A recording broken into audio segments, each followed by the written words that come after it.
Good afternoon to one and all present and joined for today's live session. I, Dr. Ilangovan Kariyappan, Assistant Innovation Director, on behalf of Ministry of HRD Innovation Cell, welcome you all to India's first Leadership Talk Series, which would start in next few seconds from now. I welcome Shri Anand Mahindra ji, Chairman Mahindra Group, and Dr. Abhay Jare, Chief Innovation Officer, Ministry of HRD Innovation Cell. I request you all to keenly listen to this talk and get benefited. Thank you, and over to you, sir. Please.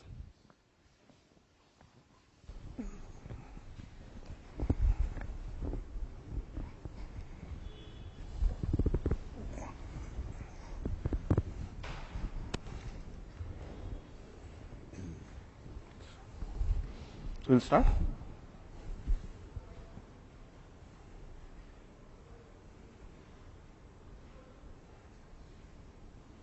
So welcome, my dear friends, to the first edition of India First Leadership Talk Series. The primary objective behind this Leadership Talk Series is to give opportunity to our college kids, to students, youngsters, to listen to great leaders and actually get benefited by their experiences, their successes, their failures, which will help you in your professional life. So when we were conceptualizing this India First Leadership Talk Series at MHRD, the first name which came to our mind to kickstart this initiative was Shri Anand Mahindra.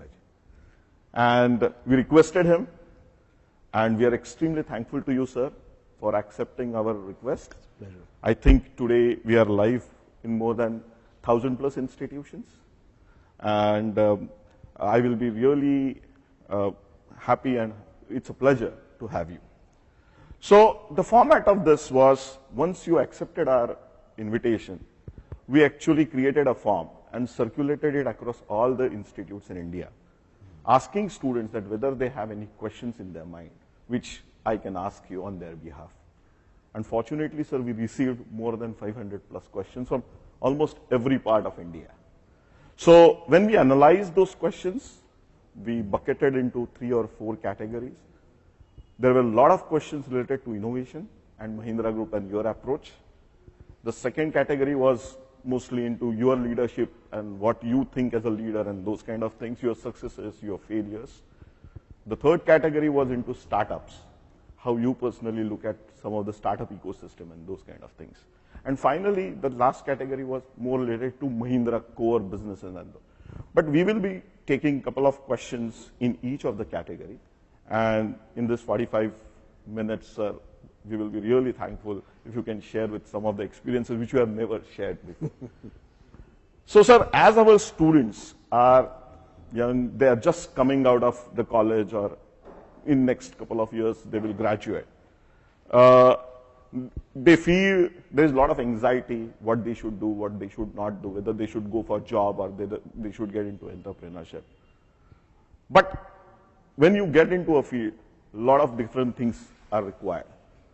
So do you want to actually talk about or share, based on your experience, some things which are never taught in school or college, but which are very, very important for success in professional career? So, Abhay, first of all, I want to thank you, Thank you, sir. and the Ministry of HRD for inviting me. I think it's an enormous compliment that you've asked me to kick this series off. I'm not sure I deserve the honor you've given, and I want to say hello to whoever's watching. It's an absolute privilege to talk to all of you. My only complaint with Abhay was that I had hoped this would be interactive, where I could, in fact, engage in a conversation with all of you. Unfortunately, we seem to have some technology constraints, but one day I hope you'll enable me to do that. Certainly, as well, sir. where I can learn as well. I look for payback. I'm a businessman, and I say if I'm going to spend time, then I wanted to pick your brains as well. Today it's going to be a one-way talk with Abhay doing most of the picking, but one day I hope to have more of a conversation, a real conversation with you.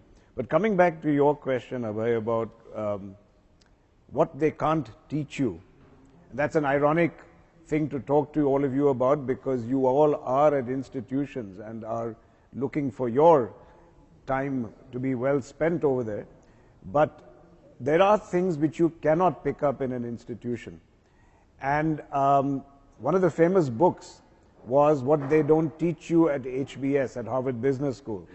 Now, I went to Harvard Business School, so I should not be disrespectful, but I'm just going to play on the HBS terminology and share with you, Abhay, that using that HBS acronym, I'm saying that the things that you have to teach yourself and which they don't teach you at HBS are, in fact, first, H, humility. Humility is something that often is inversely proportionate to the prestige of the institution you're in. Sometimes you go to an IIT or to an IIM or HBS, humility becomes a casualty. And my first suggestion to you would be never lose that humility. And I don't say this only to sound very virtuous. I want to tell you that in my entire career, the one thing that I've been rewarded by is by trying to be humble and to try to defer to other people's points of view when possible. And I think that has stood me in very good stead. The second one, interestingly, looking at the B, is brevity. There was an old book called The Argumentative Indian. As Indians, we tend to go on, to be verbose, to complicate matters. That when we speak, we often speak too much. And so in that sense, I would say brevity is going to be a virtue that you need to cultivate. When you are brief in your communications, when you are brief in terms of your actions, you are biased in favor of simplicity. And I believe that sometimes the greatest of all problems can be solved by taking an approach to simplify things. And the final S from HBS is self-awareness, I would say. Very true. Self-awareness is again something that is not part of the curriculum of a business school or of any other institution. Because you need to understand what your motives are. जीवन का आपका क्या लक्ष्य है?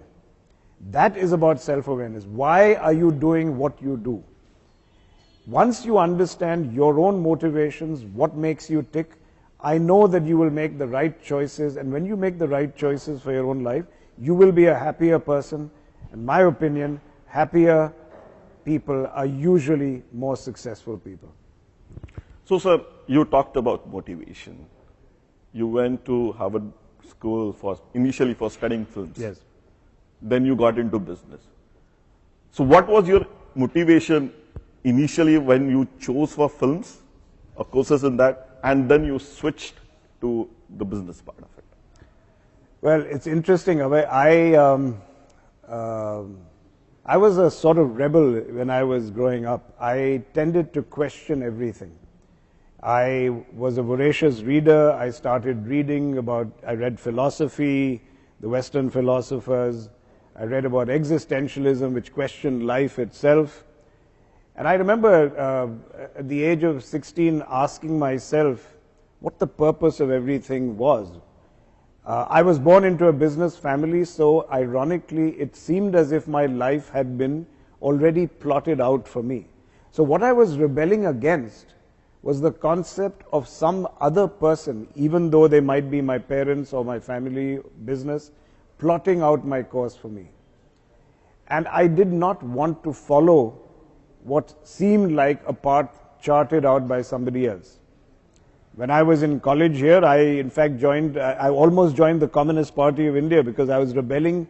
I guess I was rebelling away against all the givens, the fixed coordinates in my life that had been handed to me. I obviously wanted to create my own canvas. And so I was, in any case, of a bent of mind which was more right-brained. I tended to be very fond of art and cinema. And so when I went to Harvard College, this is not the business school, this is undergraduate, I found the liberal arts system was liberating. because it didn't force you to choose at the age of 15, which is what I was when I graduated from high school. And everybody thought, acha, abhi ladka engineer banega, then he'll go to IIT. I did go to IIT entrance Agarwal's classes many years ago. I went to a college, Elphinstone, for 1 week for science. I had a miserable time. And I said, this is not for me. And then I went to JJ College of Architecture. I didn't have the courage to say I wanted to do cinema. I thought people will think I'm nuts. So I chose a happy medium. Architecture seemed to be the nice midpoint of engineering and arts. Look how fate worked. JJ College of Architecture was on strike for 9 months. It was agitating to become part of the accreditation system. So I was wasting my time. I was in protest marches with a headband, long hair, with my T-square going around Flora Fountain in Mumbai. And I found that I had really been wasting my time. So that's when I applied abroad. I applied to 3 architectural colleges and 1 liberal arts college. And the biggest thing, the benefit for me was I got into a liberal arts college where effectively, under the American system, they give you 4 years to play around in a sandbox and discover what you might want to do. That's when I said I really was passionate about cinema. And so I majored in cinema and photography. And that was what my bachelor's was for. Interestingly, my student thesis film did very well, and when it did, I made a film on the Kumbh Mela, by the way, and I went to Rishikesh. I felt a sense of release. I had made my point. So I suppose when all of us are growing up, we do have a rebellious person inside us. We need to feed that. I will always argue as a parent in favor of allowing a child to experiment, to do things which are off the beaten track. And when I had proved my point, and what was my point? My point simply was this. I did not want to end my life saying, no matter how successful he was in business, he inherited everything. His parents gave him everything on a silver spoon. वो मेरे सिर में नहीं बैठ रहा था. And I said, जितनी भी मेहनत मैं करूं, अगर सब लोग कहने वाले हैं कि ये तो उनको बस थाली पे मिला था सामने. Very true. और क्या मेहनत उन्हें खुद की. I didn't like that idea, and so I wanted to do something in such a different area where nobody could say that my parents helped me. Which is why when I did film, it released me. So when you decided to take on a rebellious path or an uncharted territory as compared to your background, you must have seen a lot of failures. And there are a large number of questions which we are actually receiving from students because initially they see failures a lot in their life. Yeah? As you can read in newspapers, a lot of suicides, those kind of things happening, a lot of stress, especially for success. So, sir, whether you saw similar failures in your life and how actually you deal or how you dealt with those failures. Show me one person who has not dealt with failure. Frankly, I think understanding what that word means and understanding how to cope with it is probably one of the single most important lessons that we have to teach ourselves in life. Nobody's going to teach you this. And it comes back to my S in the HBS philosophy of self-awareness. To me, you have to understand who you are, what you want to achieve. When we talk about failure, there is a very, very standard story people will tell you, oh, get up, dust yourself off, you're only successful if you know how to fail. And that's true, all of that is true. But I can certainly sympathize with you if you're sitting there and saying, how does that help me to actually cope with the emotions that arise when you fail? So let me share with you on a very granular level rather than giving you gyan. How do I cope with a kind of failure? What do I do when I actually find that I have failed in something, whether it is in personal life or whether it's in professional life? The first thing that I do is I allow myself to feel bad. People always tell you, no, take failure in your stride, you should bounce back. Yes, we will talk about bouncing back. But when you resist the emotions that come with failure, that leads, in my opinion, to bottling up things which then sooner or later are going to emerge. So I allow myself what I call terror and tears. That's what happens. You initially feel a sense of terror that you have failed. I've let down my parents, I've let down my colleagues, I've let down my peers. all these kinds of feelings come. Don't suppress those. Allow yourself to feel the terror. Allow yourself to cry. Allow yourself those tears. Once you've done that, you'll enter a second phase where you simply feel low. Allow yourself to feel low. Take time off. Travel somewhere. Go away. Go swimming where you're alone and you're not with a mobile phone. Allow yourself to get away from it all and just absorb the feeling. There is a kind of, in our own Indian spirituality, there is a philosophy about absorbing things, about not having resistance, about acceptance. So you have to go through a phase where you accept the failure. I guarantee you, if you go through a part where you allow yourself the terror and the tears, where you allow yourself a little bit of time out and of getting away from it all and absorbing that pain, if you have conviction, if you have a bias for action, you know what's going to happen? You'll simply get bored of doing nothing. You will get bored of feeling sorry for yourself. You will have no room for self-pity. You will say, I've been there, I've done that, I've experienced all of this. Now I'm not going to sit around and do nothing. But you will not get to that point unless you allow yourself to feel the terror, allow yourself to distance yourself from the world as it is for a while. And I guarantee you, you will bounce back. That's, to my mind, advice I can give you from my personal experience. So, sir, at this juncture of your life, when you have seen so many successes and so many failures, you have evolved these ways of handling the failures. But when you were young, 15, 20, 22, where all these students are, at that time also you used the same philosophy, or this philosophy has actually come from experience? Or at that time you were different? And I was not any Bal Yogi who knew how to cope with failure. We'll all learn this from experience, Abhay. It's come from experience. When we're in school, sometimes failure is the most terrifying. As we all know, high school is a terrifying place because children are merciless usually on each other. They're not even polite. If somebody fails, they'll tell you, oh, you loser. Children don't have any politeness or etiquette. So high school usually is a terrifying place. I then went into Harvard Business School, and you are sitting in a section of 90 classmates who are amongst the smartest people in the world. Yes. Now, I graduated first in my class in high school here. So I thought I was the cat's whiskers when I went to the college, for example.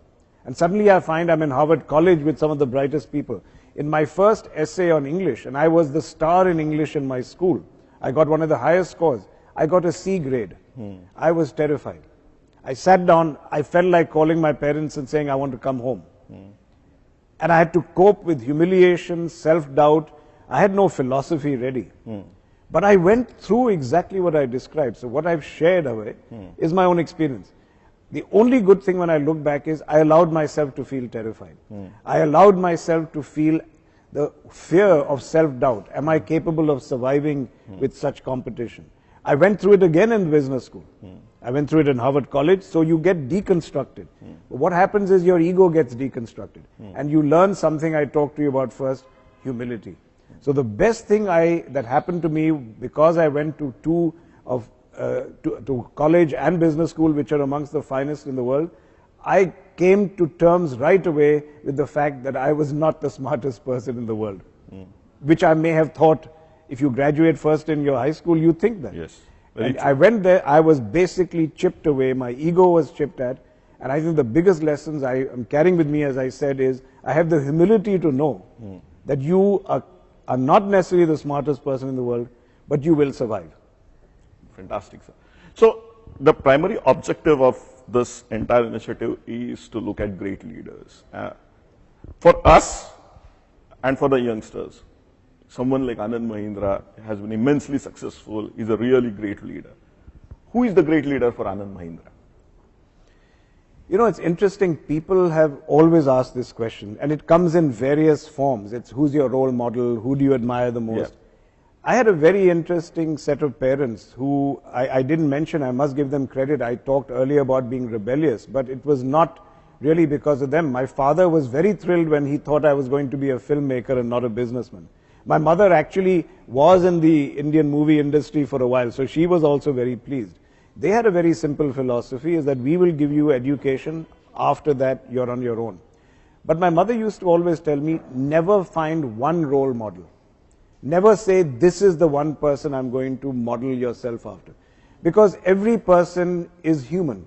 Everybody has flaws. Try and create a kind of jigsaw puzzle, a kind of mosaic of the best people who you think are people you admire, and then put together that and try and find out people who are great leaders.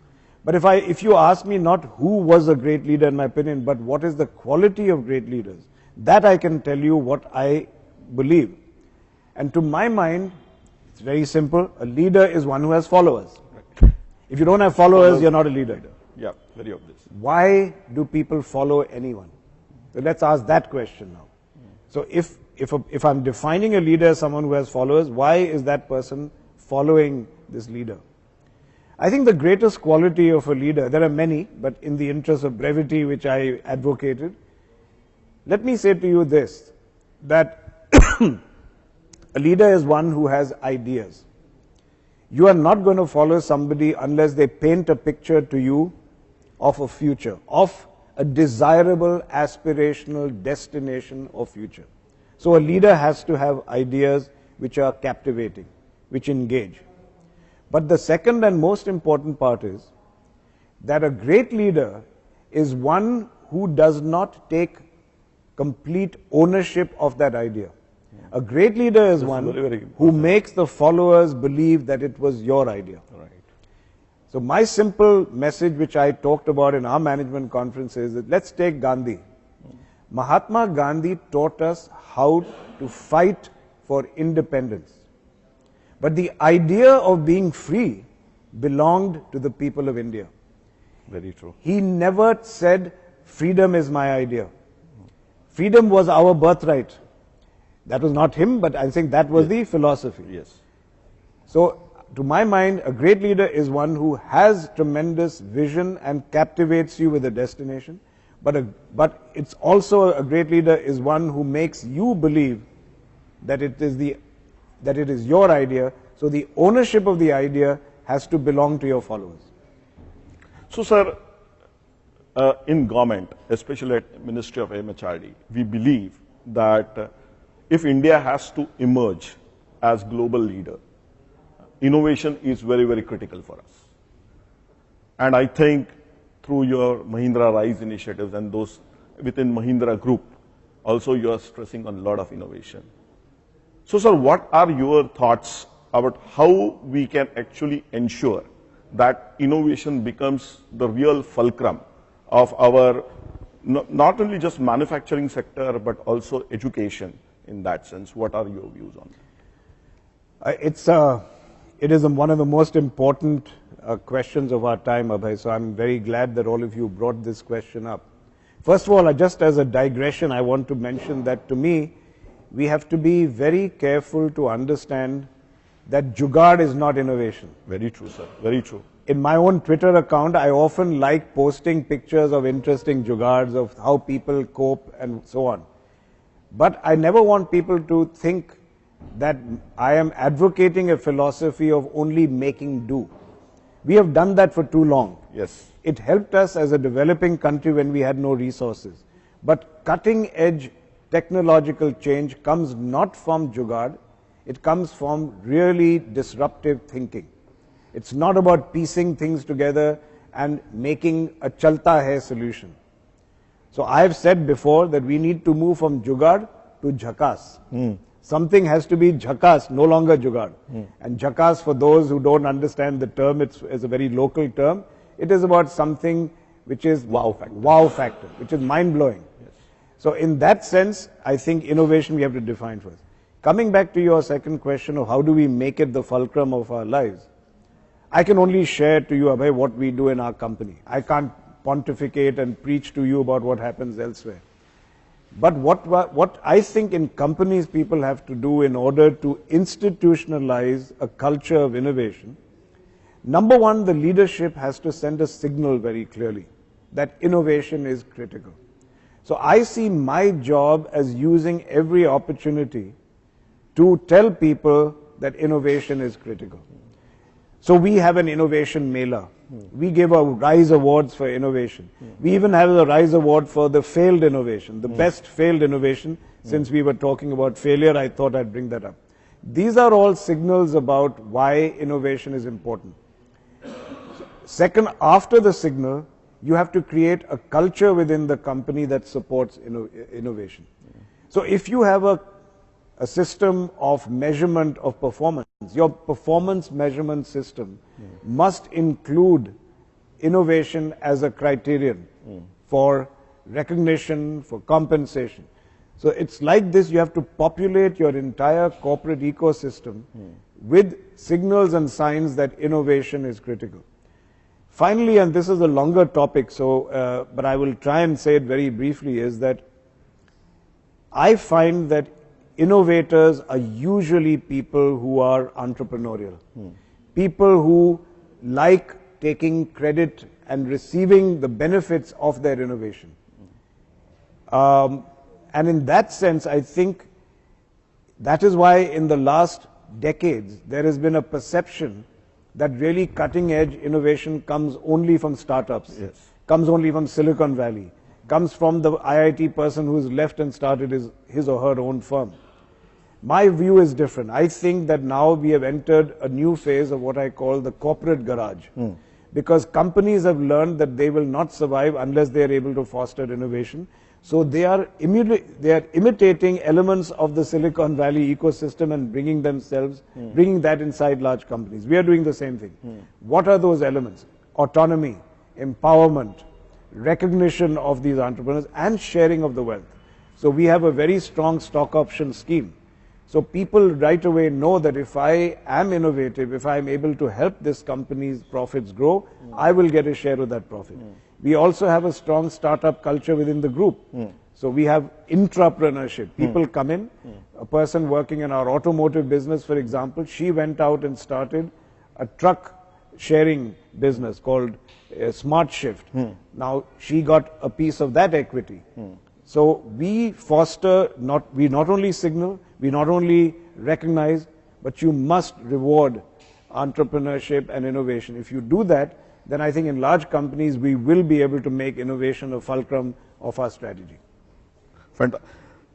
Another very interesting question which comes from students is that whether the leadership styles are different for a when you are handling a small scale industry, when you are vis-a-vis when you are handling a medium scale industry or a large scale industry. Whether you see a difference that some leadership styles at these levels are transactional, while for more of a large scale, the leadership has to be more of a transformational style. Do you see any difference, or it's more or less the same? You know, Abhay, the word transactional has become a pejorative word. If you ask somebody, would you prefer to be a transactional or a transformational leader? Let's face it, 99% of people are not going to say transactional. But whether that is the reality? To my mind, let's change the nomenclature. Okay. Because transactional has become pejorative. It sounds like somebody who doesn't have vision, who doesn't care for the long term, and so on and so forth. Let's call it that you have, yes, people who are transformers, and you have people who are executors. So some people have to be better, some people are better at not envisioning change, but they're outstanding leaders when it comes to implementing change. Once again, it comes back to self-awareness. If you tell yourself, I'm a transformer, but you're actually an executor, you're going to be miserable all your life. You're going to find failure, and you're not going to be able to cope with it. Because you're constantly going to chase success in a form which is destined for failure. Self-awareness comes back to that S point. So to my mind, it is not about companies. Every company, perhaps in a smaller company, in a startup, transformational leadership is more important because they have to have a vision. They have to be able to look at circumstances and disrupt them. They have to come out with new ways of doing things. A startup will not survive unless it creates and innovates new ways of doing business. That's not transactional. That's not about execution. That's about envisioning a whole new future. Elon Musk was an entrepreneur. He started with a small company. I think nobody is going to say he's transactional, or that he was transactional when he was a small company and now it's transformational. No, I think people are either transformers or executors. You need them, whether you're a small company or a large company, you need a mix of these categories and segments of people in these companies in order for them to succeed. So, while answering this question, you talked about startups. While talking about innovation also, you talked about startups. We are getting a lot of questions from students, especially engineering graduates, who are keen on now doing startups because there is a lot of buzz around startups. So as Mahindra Group, as Anand Mahindra, what is your advice or what is your suggestions to them? Whether they should actually go for a job and then go for a startup or an entrepreneurship, or whether they should directly jump into it, because these questions could sound quite naive, but these are the questions which actually students face while they are making decisions in their life at that juncture. No, it's a very relevant question, and at the risk of being repetitive, let me once again go back to the self-awareness. My first advice is, do you understand what you want out of life? Suppose there's a person feeling enormously pressured because his elder siblings have gone to Bangalore or Silicon Valley and become successful entrepreneurs doing some startup. But if that person knows that, you know what, my mission in life is to teach, because that's where I get pleasure. So I know you're young, but try and examine what was the activity that gave you the most pleasure. If you spent a weekend going into a slum area and teaching the children there, and you said, you know, I have never gotten as much contentment as I did then you have to ask yourself, perhaps teaching is your mission. Perhaps helping people is your mission. What is it that gave you the greatest pleasure? And you have to be brutally honest. Some people might say, no, I want global recognition. Somebody might say, I want enormous wealth. There could be reasons. I'm not making a judgment on any of these desires. You just have to know it. Sometimes people who just wanted to get very rich and said, I want to be on the Forbes list of richest people, that's fine. They succeed as well. We should not be sitting there condemning them. But they succeed not because they had that goal, but because they knew that that's what they wanted. You cannot take somebody who was going to be happier teaching and make them work at something. So know yourself, be self-aware.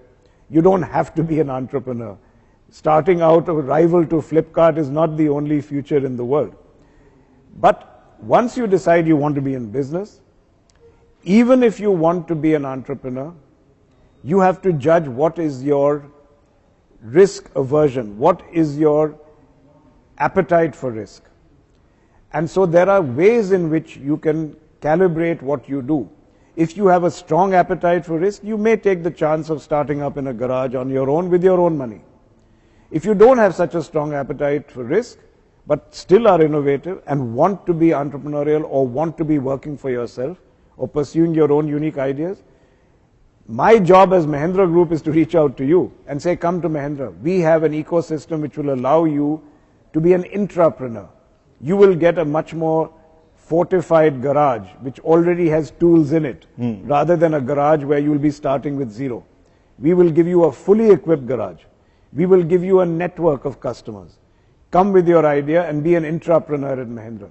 So I think today you have the whole gamut. You can start by saying, no, I don't want to be in business.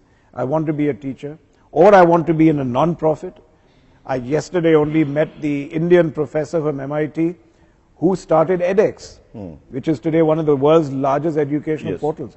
And he's a Marwadi. He said, I'm a Marwadi, so I understand business. But he knew and he decided his life was being a teacher, and then it was in being an entrepreneur, but in a non-profit venture called edX.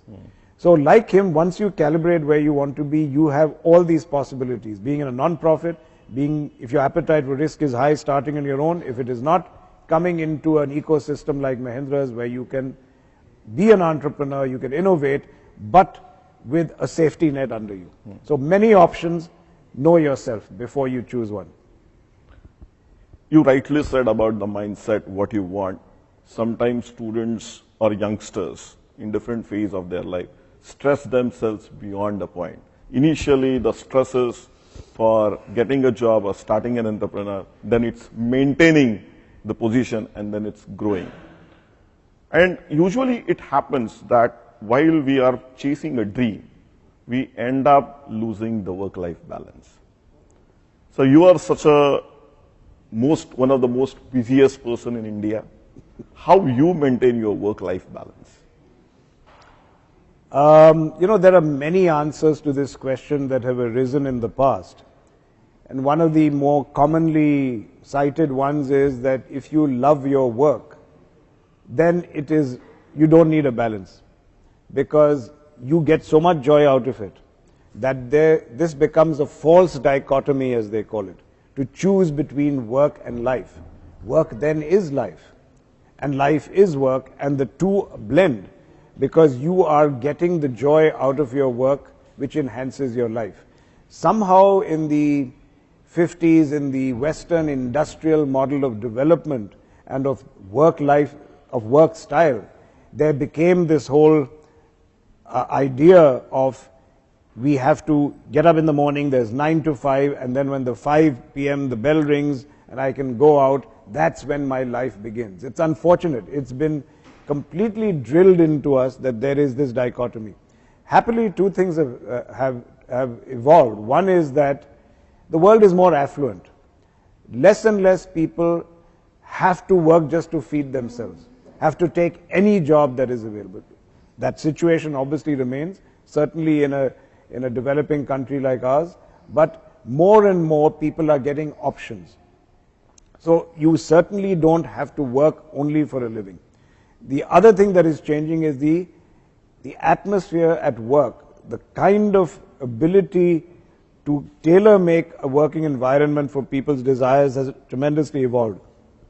And the most cited one, of course, is Google. Everyone knows that if you go into a Google workplace, there's flexibility, there's options for recreation, there's exciting cafeteria. Now that's become almost a standard dhacha or template for people who are designing offices.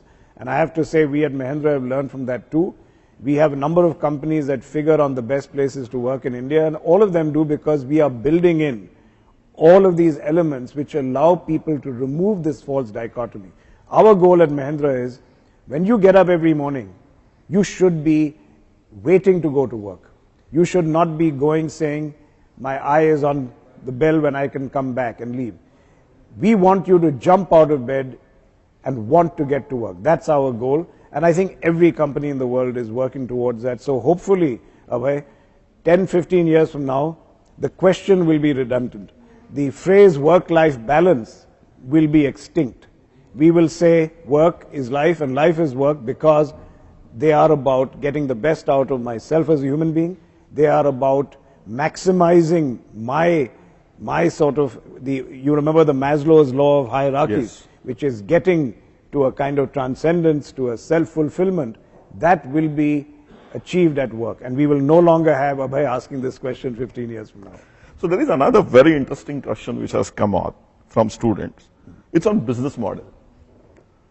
So students are keen on knowing what are the future business model, whether it will be a collaborative ecosystem based or it will be purely competitive base of business model, which we will see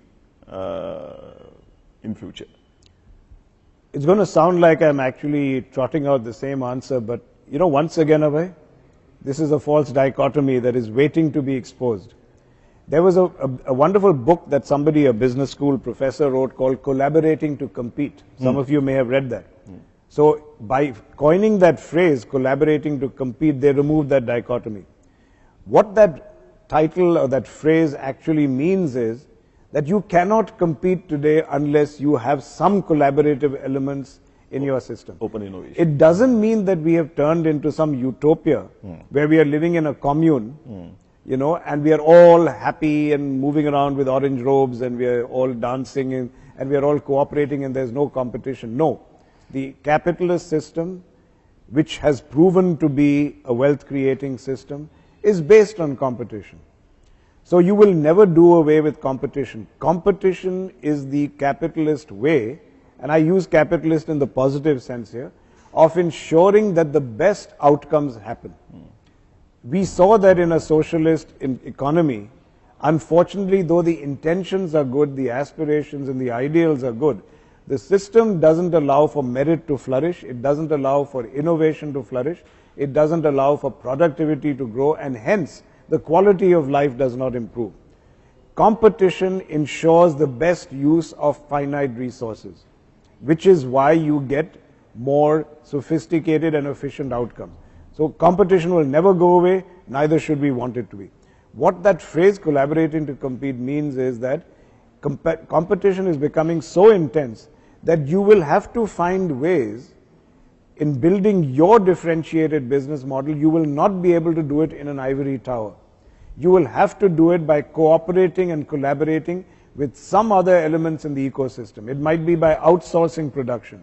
It might be by outsourcing manufacturing as well as some parts of your value chain which are not critical. You may have to find a kind of customer base which becomes a bread and butter customer for you, buys into your company, and then you use that scale. There are myriad ways in which you can define collaborating to compete. But essentially you have to figure out what in your ecosystem affords collaboration in order to allow you to differentiate yourself and hence compete better. So, sir, I think we are towards the end of the entire session. We are getting a lot of interesting still questions, but there is one question which I personally want to ask on a lighter note.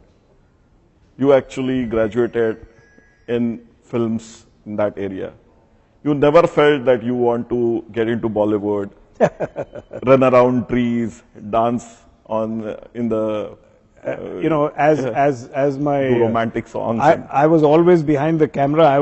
My degree in film was in filmmaking, and as my daughters always told me, they said, Dad, if you ever get into movies, you'd make a great villain, and you'd look with your mustache and everything else, you'd make a good daku. So once, if my businesses ever fail, I will probably go to some film producer and say, let me compete and try and take the villain's role in some movie. So that still remains one of my ambitions.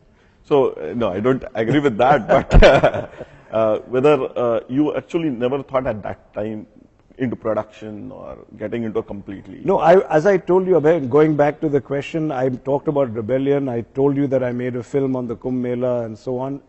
And I have to admit that once that film got a very strong grade and approval, I felt a sense of relief. Meri kranti khatam ho gayi udhar. I said, chalo, meri vijay ho gayi. I have proved my point. I have showed the world that no, even if Anand Mahindra succeeds in business, nobody will say, isko to madad mili thi, khud nahi kar pata. Nobody is going to say he would never have made it on his own, because if somebody tells me that, I'll look them in the eye and say, you know what? I went into filmmaking. And my father was not there, my mother was not there, nobody helped me, and I made a success of my film. That confidence that it gave me is what has held me through life. So my purpose of being there, I felt a sense of release, and then I felt, yes, I can go in and apply that creativity to business, which will be just as satisfying.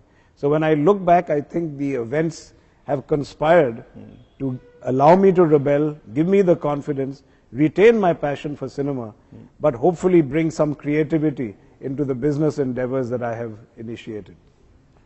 So it was fantastic talking to you, Anandji. Thank you. I think our students would have certainly learned a lot from what you have shared, especially how to handle failures, because I think out of 500 plus questions, 100 questions were around failures.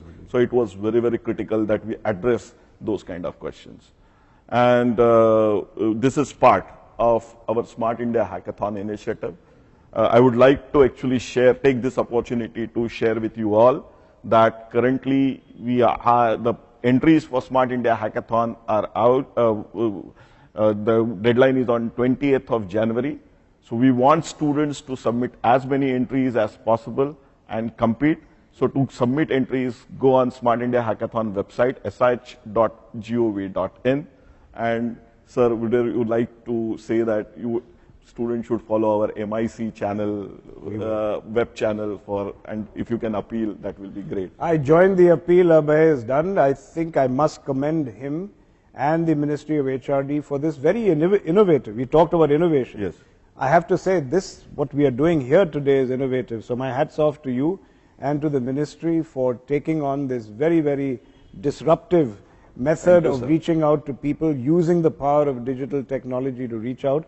And please do watch this MIC channel which they have instituted. And Thank you all. And follow us, Anandji, on Twitter at Anand Mahindra, and you can follow me on Twitter at my handle is Abhay Jere. So thank you very much for joining us. Next time we will be with some other personality, and he will be sharing, the other person will be sharing with us his experiences. Thank you. Thank you very much. Thank you. Sir. Thank you very much.